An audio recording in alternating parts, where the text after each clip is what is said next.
It's been 2 weeks since Splatoon Raiders super jumped onto the Switch 2 and made a huge splash. Most press reviews were favorable, even great, besides the Guardian review.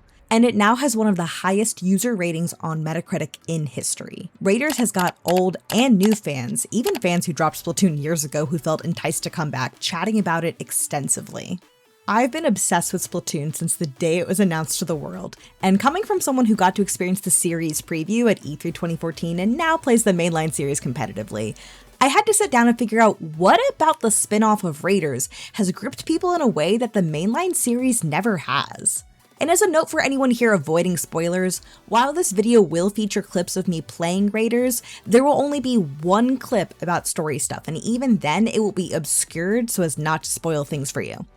That said, if you want to go into the game knowing nothing, then this video will be waiting for you once you've tried Splatoon Raiders for yourself. Splatoon Raiders has a difficult task. Be engaging to longtime series fans without putting off people who have never played a Splatoon game before. It doesn't spend a lot of time on the background story of the series. It doesn't need to. While Splatoon does have a fun story that's built up the lore over the past decade, you don't need it to enjoy Raiders. Will you have a different experience if you've played the previous single-player campaigns? Duh. Oh, it's the thing that we saw that we saw so long ago. It's the thing! It's the thing! It's the thing! It's the thing that has been hinted at in previous Splatoon games! But you can get a very basic sense of the "you're a squid" premise just by looking at it. The game's tutorial introduces you to the main mechanics without being a bogged down tutorial, which helps because the core mechanics of Splatoon are so intuitive. Raiders spends its brief introduction on showing the 3 members of Deep Cut, Shiver, Fry, and Big Man, on their way to a treasure hunting expedition when they crash with their pilot/slash mechanic. Like all the other single-player campaigns, there isn't a huge focus on the story's setting being presented to you through cutscenes. Instead, they come via scrolls, which are unfortunately missable. Unfortunate because if you do enjoy the little bits of story, you might miss them in the levels, but anyone who's only here for the gameplay loop can ignore them if they want.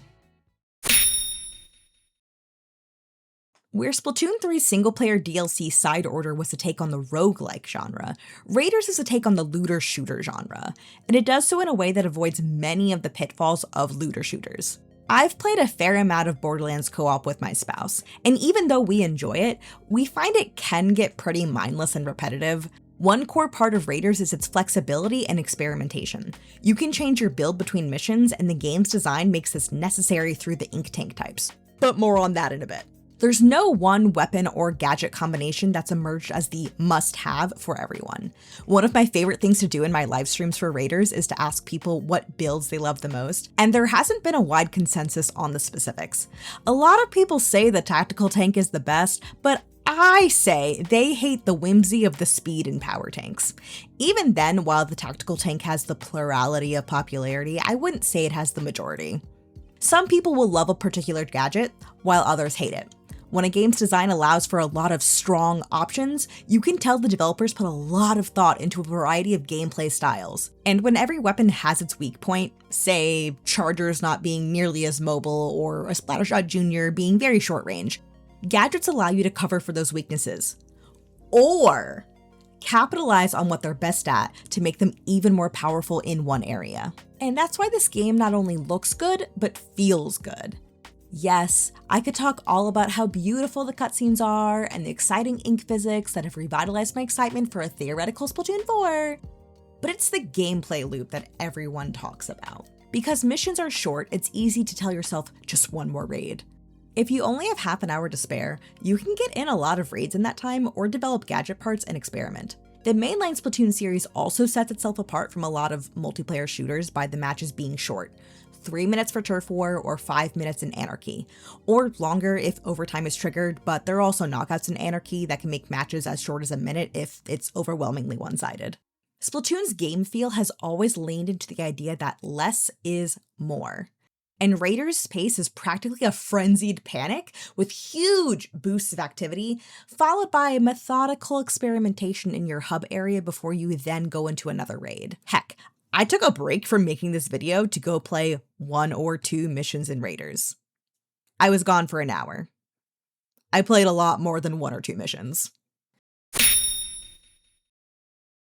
As I mentioned, I play Splatoon competitively, and I've been streaming Splatoon for about 8 years now. In that time, I've met a lot of people who play the game for different reasons.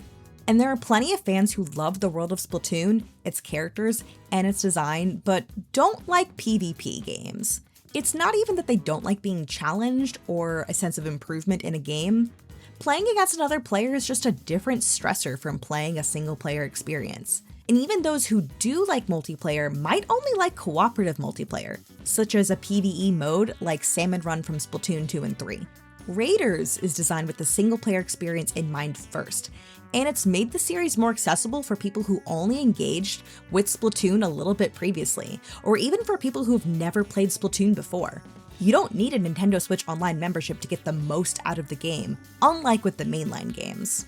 That said, there is still multiplayer, and it is a blast. You can play with random people online to help them out, or call for help if you're stuck on a mission. And you can host your own lobbies, though I will complain that the user design for this still needs some work. And for those of us who are competitive players, there's enough complexity in Raiders to challenge us. The survivalist difficulty setting is a challenge, especially on the timed missions. And I've overall really enjoyed playing on the hardest mode. It's not that there's no stress, but it's low stakes. Even if you fail a mission, you still gain experience to level up so that you'll have more health and do more damage. And you can still take home loot. This is a bit stressful early on before you unlock the ability to upgrade your weapons and develop gadget parts, putting you at the luck of the draw with drop rate RNG on what you might find, but you can always go back and play previous missions. You can play any mission as many times as you want, and because there's so much flexibility in what weapons, gadgets, and tank abilities you can equip, it doesn't feel stale so long as you keep trying new things. After all, you never know what you're gonna like until you try it. We've talked about the flexibility in weapons and gadgets, but I haven't talked in detail about the tanks. The tanks are kind of like classes in a traditional looter shooter. There's speed, which will grant you abilities more focused on movement. There's power, which helps you get some big hits in and amps up your damage. And lastly, there's tactical, which is less straightforward compared to the previous two, but allows you to deploy structures such as turrets and set up traps depending on how you build your gadgets. Which tank you equip determines which gadgets you can use, as each gadget has an associated type of speed, power, or tactical. When I first started Splatoon Raiders, I wondered if the game was going to encourage the player to stick to one tank design or to change it up among them. I always wanted to swap between them to try out lots of things, so that was my plan from the beginning. Much to my pleasant surprise, after your first tank upgrade, any additional upgrades require you to put time into another specified tank. And there are specific missions that reward you with a different ability depending on which tank you had equipped to clear it. And you can, of course, go back and clear it with the other tanks. But that's not the only slick game design encouraging you to try new things. There are special missions called samplers.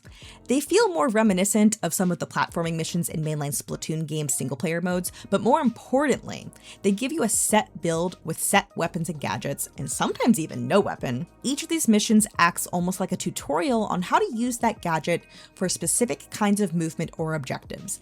And they did a great job of making me give some gadgets a second chance after I wrote them off early.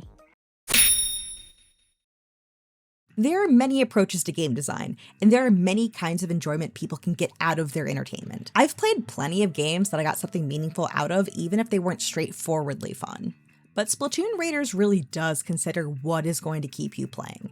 And I'd have to argue that something open-ended, like creative approaches to tackling missions, is always going to be more effective than something akin to a battle pass. The battle pass has extrinsic rewards. The more you play, the more stuff you get. But that's where it begins and ends. A gameplay loop that has you try new things and delivers more on the intrinsic fun is inherently more effective. And it's actually really funny that that's in something like a looter shooter, which has more traditionally been about what cool thing did you get from completing this level? My grinding sessions in Splatoon Raiders don't feel like a grind because I'm getting and making new gadget parts to try out in my next mission. It's propelling me forward, not acting like a checklist of, I need to do XYZ to get this shiny thing, and then I'm done. It's pretty cool seeing Splatoon Raiders be so successful. I'd argue that it and Pokopia are the big reasons to get a Switch 2 now. Interesting how both of those prioritize creativity. Splatoon 3 turns 4 years old this September, and I've watched it drop off significantly in the last 2 years, particularly with people who don't play it competitively. So this resurgence in the series with Raiders has me optimistic and looking forward to the next entry in the series, whenever that happens to be. For now, you'll find me fighting off hordes of Samonids on my own and with friends while we laugh about how all the competitive players have ditched X-Rank and scrims to go embrace chaotic whimsy.